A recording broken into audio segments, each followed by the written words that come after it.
Hey everybody, this is Jack Hammer. Just want to come on and recap the game and kind of go through some of the things that I had talked about before the game and how it played out as the game went along. So the 49ers were able to come out. They were able to open their 2021 season with that big 41-33 victory over the Lions. However, as everybody knows, this was an injury to one of their best defensive backs, and it may have a long-term effect on how this season actually ends up playing out. With a 24-point lead, less than 8 minutes left to go in the game, Jason Verrett goes down with an injury to his right knee. Everything that we've heard from the 49ers so far is that Verrett tore his ACL, and that's an injury that would sideline their best cornerback for the rest of the season. And this is a crushing blow to San Francisco's pass defense. After the Verrett injury, the 49ers defense would allow Detroit to score 16 unanswered points to climb back into the game.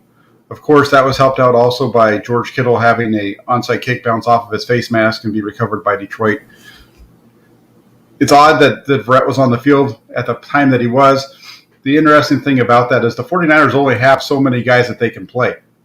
And part of that plays into the whole issue that you have. You have a 49ers secondary that all of those guys in the 49ers secondary, all of them across the board, except for Deommodore Lenoir, who started today, the rookie, have an extensive injury history. So if you're going to start taking out anybody, you're looking at, I don't see how you can just pick Verrett to replace him and not have him in the game at that point. And it goes deeper than that. You also have a linebacker in Azeez Al-Shaair, who's had injury issues throughout this preseason in the lead up to camp, throughout camp, excuse me. You have Nick Bosa coming off an injury, Dee Ford coming off of an injury. So who do you replace? I understand, maybe taking out Verrett, but what about Jimmy Ward? What about the other guys that are back there, right? So it makes it really hard to say that he should have been pulled because if you're going to do that, you've got to pull everybody. And the way that this whole thing played out goes right back to what I just said. The Verrett injury, the 49ers start to pull guys off the field. On the touchdown drive when Detroit turned the game after the onside kick, the 49ers had almost their entire backup defense on the field. They had I think Fred Warner was still in the game, but the entire secondary was backups with the exception of Lenoir. They didn't have Bosa and Ford in the game at that point. So it's hard to really say that. So then, on top of that, you get into it, under 1 minute remaining in the game. Jimmy Garoppolo hits Deebo Samuel. Looks like it's going to be a game-clinching first down. The ball gets knocked out of his hands, and it sets up that one last chance for Detroit to steal the victory or at least tie it and keep the game going into overtime.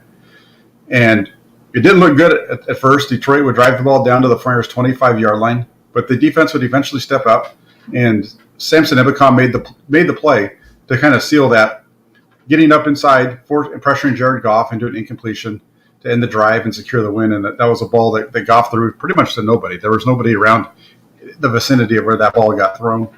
And that was an interesting play in that you had all three of the 49ers' best defense and edge pass rushers in the game. You had Nick Bosa on one side, Dee Ford on the other, Samson Ebukam in the middle, and Kentavious Street was next to him. It doesn't really get any better than that as far as the pass rushers currently on the 49ers team.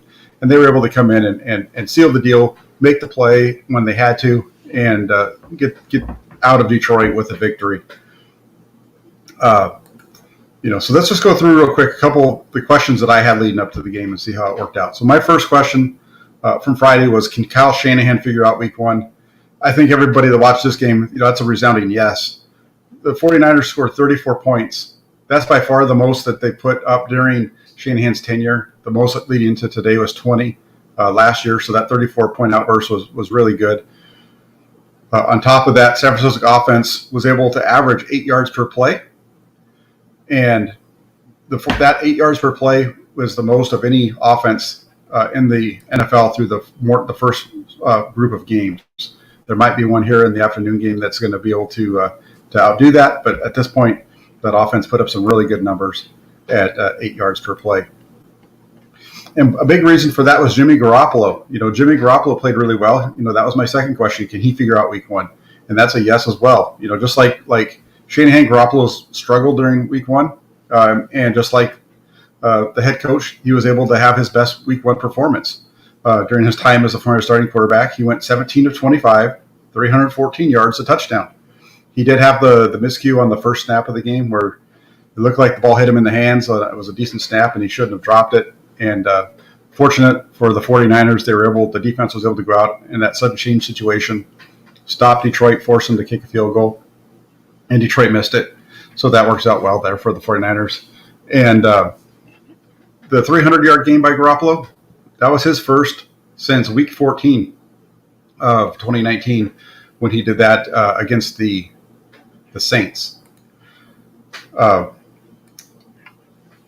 The main target for Garoppolo on the day was Deebo Samuel. The two connected 9 times for 189 yards. And they had out of 12 targets between the two. And that was highlighted by that 79-yard touchdown that gave San Francisco a 38-10 lead near the halfway point of the third quarter. That was a situation where Garoppolo he's getting pressured, and it looks like he's getting hit right as the ball's coming out of his hand. He starts to get hit, and that was the most beautiful duck I think you'll ever see. That was just an awful ball that in some ways played into it for the 49ers and allowed Samuel to step back and make that catch. I think if Samuel makes that catch in stride, let's say it was a ball over his shoulder, it's going to be a nice gain for the 49ers. But because that ball was thrown so bad and he had to stop and the defenders all ran by him, that allowed him to take it down and get into the end zone for a touchdown. So a really bad-looking play that turns out into a good one. And I do have I see your message over there, Tony. I'm going to get to that in just 1 second. I just wanted to hit on one more piece before I do that. I want to talk a little bit about the defense. And my third question on Friday was, can the 49ers defense continue to own Jared Goff? And once again, that's a yes, especially early in the game. When you look at Goff's final numbers, they look okay. He was 38 of 57, 338 yards, 3 touchdowns, and interception. But the 49ers did a really good job of keeping him in check until really late in the fourth quarter when he put up a bunch of numbers against they were in garbage time trying to come back and make that game close. Goff's struggles when pressured were detailed, as I mentioned, before the game. And this played out, especially late in the second quarter. 3rd and 8, Goff drops back. D Ford does a great job of getting past, rush pressure right into his face, forces a bad throw, and it's picked off by Dre Greenlaw, who takes it in for a touchdown, and that gives the 49ers a 28-10 lead. Up until that point, it had been, you got to remember, it had just been 14-10. The 49ers scored to make it 21-10, and then just a couple plays later, you get the pick six. And at that point, the game kind of gets searched and blown out. And, going back to it, as I mentioned earlier, the pressure on Goff was part of what helped the 49ers seal the victory with that Samson Ibicon rush up in the face of Goff, forcing that incompletion there. Tony, thank you for the donation here. Are there any cornerbacks who the 49ers can get to keep their Super Bowl window open? Feels like no. I don't think there are. I don't think there's anybody that's out there that's really worthy of stepping in. When you look at this, you got to look at it this way: the Verrett injury is a bad deal. He's the best cornerback that they have on the roster. Fortunately, though, Deommodore Lenoir, and I'll talk about this in a little bit, he stepped up and he played a really good game for a rookie. They do have Emmanuel Mosley on the roster, and he should be coming back at some point. Hopefully, he'll be back next week. If it's not Mosley, then you have Josh Norman. Norman is a vet who's played well in this league. He's done okay. He'll be able to step in possibly next week as well. So you might have, Deommodore Lenoir on one side and Josh Norman as your corners next week. That's not an awful group.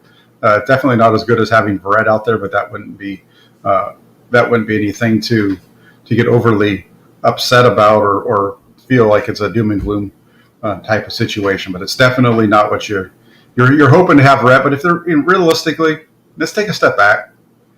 And when you look at Jason Verrett's career, it's a rough break today, and I really feel bad for him. And anytime somebody works as hard as they have, like Verrett has done, to get back into the situation that he was, you have to feel bad for him. At the same time, looking at his history, you had to realize that there was going to be some point in this year in which he was going to be unable to play. He's never played a full season. The closest I think he had was maybe 14 games back in 2015 or earlier on in his career. But, last year was the second most games he'd ever played in a single season. So looking at him and expecting him to play 17 games this year, that wasn't going to happen. And the 49ers should have at least known that. They should have been, they should have been prepared. And I think they are. I think they're going to be okay. I think they're going to come through this and they're going to be okay. It's just a real bad break. And like we see here, poor Verrett. And I agree. He really battled back, and I feel bad for him. Especially, you could see as soon as it happened on the field, you knew it was bad because you could see that he was crying.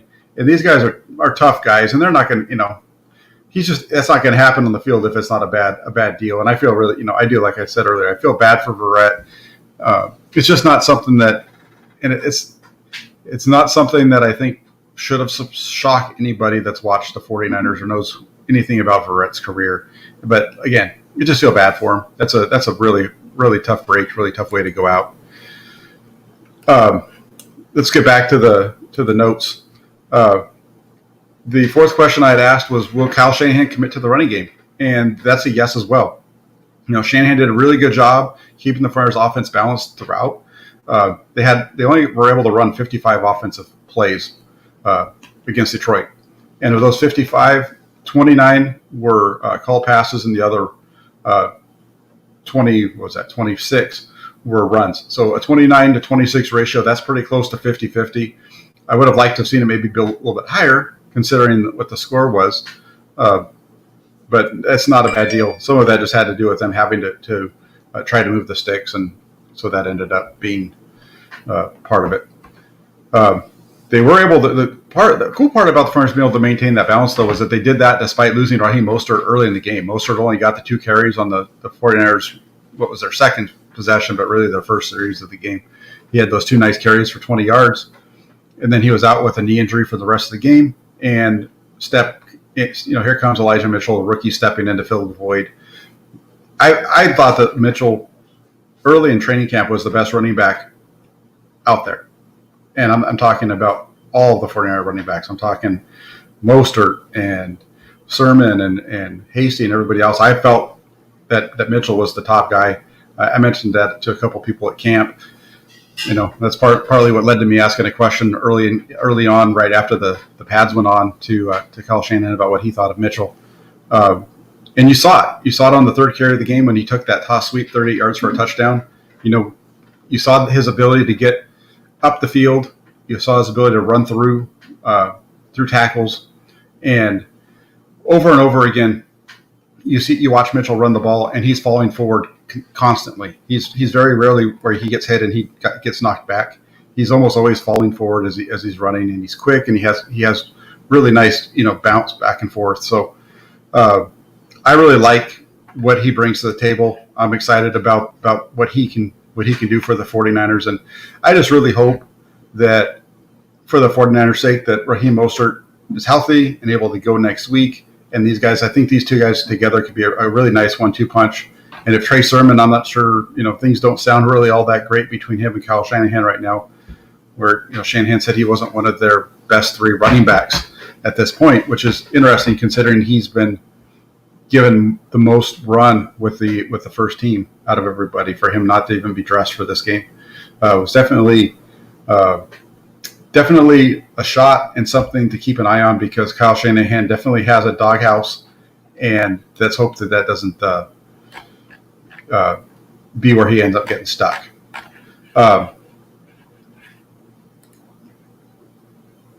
Mitchell was able to come in, though, and he had 16 carries today, 104 yards, and that 30-yard touchdown. So really good day for him. Mitchell's a guy that, really looking forward to watching how he can play out week to week here. And then let's jump to the last one. And the last question that I had was, how is the defense going to fill the gaps? And I felt pretty strongly early on that Kentavious Street was going to be starting in place of Javon Kinlaw, and that's what we saw. And then we also saw Deommodore Lenoir step in at cornerback in place of Emmanuel Mosley.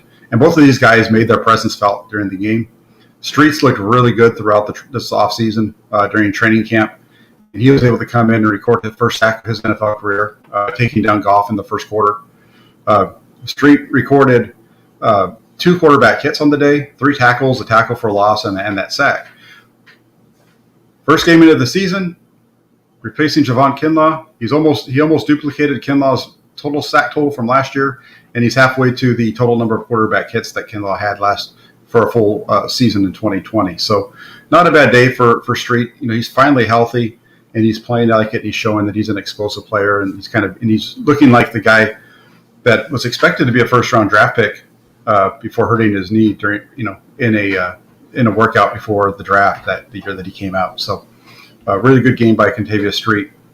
And then also you have Lenore making his first NFL start. He did really good. Jared Goff had 55 dropbacks on the day. Lenore was targeted only 4 times. So there's only 4 throws into his coverage. And out of those 4 throws, he gave up 1 reception for 3 yards. That's a pretty darn good day for a rookie making his debut in the NFL. So there you go. That's really kind of the main thing there. The other point that I didn't write this down, but I would like to make is that Azeez Al-Shaair had a heck of a game today. He made some really nice plays. He had a couple of tackles that he had a number of big plays. He had the one where I think it was an 8-yard loss on a screen play out to the left side. He did a really nice job there. And then he had a forced an incompletion, I think, on that last series, a couple of plays before the end of the game. So that's a guy. So if I was looking at a defensive MVP, I think it's going to have to be between.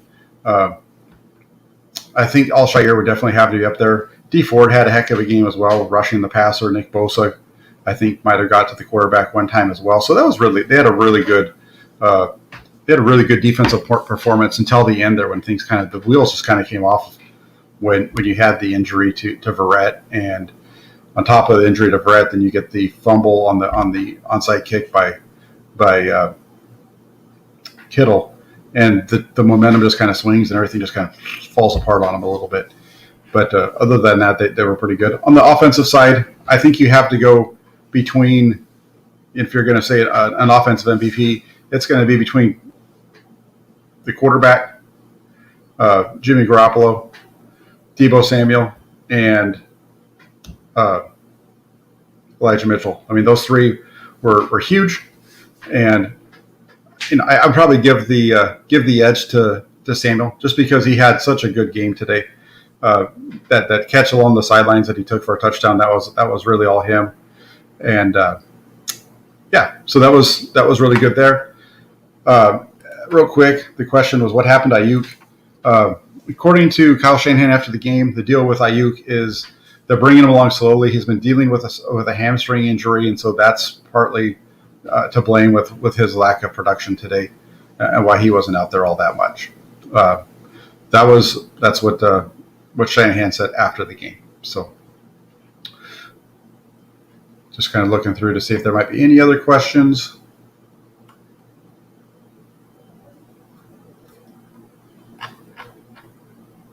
I don't see anything, but overall a good season opening game. It was good to see them come out and play well, especially after what we've seen of the 49ers the last couple of years.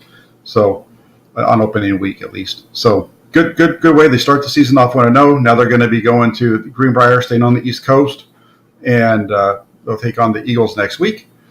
There'll be a lot more breaking down of this game. I will be back probably tomorrow with a little bit more thoughts on the game after I get a chance to rewatch it and kind of take some of the emotion of the game out of it, just to kind of see how things go. I do see the question was, besides Deebo and Sherfield, were there any other wide receivers with receptions? I don't think so. Sanu had one. Sanu had 1 for 7. So the way the receptions went, you had Samuel had 9 for 189. Kittle had 4 for 78. He was only targeted 5 times. Sherfield with the 2, the one ball from on the touchdown from Lance, and then the other one was an 18-yarder from Garoppolo. Hasty with the 1 for 15, and that one was a big play too. That was a really nice play that I think probably goes underappreciated, where you had a free rusher coming at Garoppolo. He drops the ball off into the flat to Hasty, who's able to then take it and turn that ball upfield and make a play on it. So a really nice play there as well. for Garoppolo. And then Tommy, thank you for the donation. Why didn't they draft Asante Samuel Jr.? Hey, right. When you think of that question today, that's for darn sure, right? Given the injuries that they have in the secondary, the 49ers did draft 2 cornerbacks. One of those guys started today and played really well. So if you maybe you draft Asante Samuel in the second, you draft DeAndre Lenore in the 5th, and you're set instead of Ambry Thomas, who is struggling a little bit to this point. So not really sure what the thought process there other than the fact that they needed to get better at guard, and I think they are going to be better at guard in the long run with Aaron Banks. I think he just needs some time to develop. That switch from one side to the other isn't easy. We saw that in the run up to this game, right? With Penei Sewell, the Lions had been kind of forcing him to play right tackle throughout the preseason, and he looked really bad. He was struggling, and so the whole thought process coming into this game was that whoever lined up across from Penei Sewell was going to have a great game. And Sewell did a really good job against Nick Bosa for the majority of the time. And I think a lot of that was because he had been moved back to the left side where he's familiar, and all of his steps are the same as what they've always looked like. And I will say, the other day at practice, I think it was on Thursday when I was up there, Banks is, now that we're in the season, Banks has to be able to play both sides because he's the backup if he's not scratched like he was today. And they had him at left guard, and he looked a lot smoother at left guard than he has at right guard throughout camp. So I think that switch over to the other side is causing him some issues. It'll play out in the long run, hopefully, but at this point it's been rough. And then Joseph, thanks for the donation. Says, any word on why Sermon was out? Sounds real fishy. Yeah, the word out on that one was that from Kyle Shanahan was that he didn't really get into it other than just saying that he wasn't one of the top 3 backs. So there definitely is something fishy sounding there when you consider the fact that throughout camp, Sermon's been the number 2, and all of a sudden he's not one of the best 3. So something that must have happened after that Raider game for him to get dropped down, because up until that point, there wasn't anything. So I'm not sure if it's just a matter of Mitchell coming back and Hasty looking pretty good, but Mitchell wasn't getting the run even at the beginning of the camp that Sermon was. So that's an interesting one for sure. Definitely something to keep an eye out on. And then another question from David. Thanks for the donation. Cornerback matchup versus Metcalf and Lockett. We'll have to see once we get there. We still have 3 more games now before we get to that one, or 2 more games. They got Eagles this week, and then the Packers in week 3 before we get there. But you're going to be probably looking at Lenore's going to most likely be starting for the most. I think you're going to see Lenore probably start for the rest of the year at this point, given the way things are working out, unless he really starts to struggle. So you have Lenore on one side, and you're going to have Mosley or Norman on the other, and that's probably about what it's going to look like moving forward. So, like I said earlier, it's good to have the 49ers come out on the right side of this one. It feels very similar to week 2 of last season when they lost to, or when they were able to beat the Jets, but they had the injury to Garoppolo, and they lose Nick Bosa and all the injuries that happened in that week 2 game last year, even though they won. And that's really what this game feels like. So something to keep an eye on, and hopefully we'll be back. And like I said, I'll be back tomorrow with a little bit more details on the game, a little bit more thoughts on what I think after I get a chance to watch it for a second time and kind of process my notes and things as to maybe some other little things that didn't catch really good when the game first was happening. So want to say thank you to everybody that's jumped on and joined. As Greg says, it's week 1, people. Hey, the 49ers are 1-0 for the second time in 5 years, so you got to be happy about that. They have a matchup that they should be able to go in against Philly. It's going to be a tougher game than what we saw today, I think. But at the same time, I feel like that's a pretty good matchup for the 49ers. They're going to be staying on the East Coast, and they've done pretty well in these back-to-back games where they've stayed on their own. So let's see how things work out. I want to say thanks to everybody for checking this out. Please like, subscribe, hit up the comments afterwards, and help me to continue to grow the channel. And like I said, I really appreciate all of you jumping on so quickly with me to go through the game. Maybe in the future here we'll be able to start doing a call-in show on after some of these road games when there's time allows. So thanks again for everybody joining, and we'll be back at you soon. Have a good rest of your day.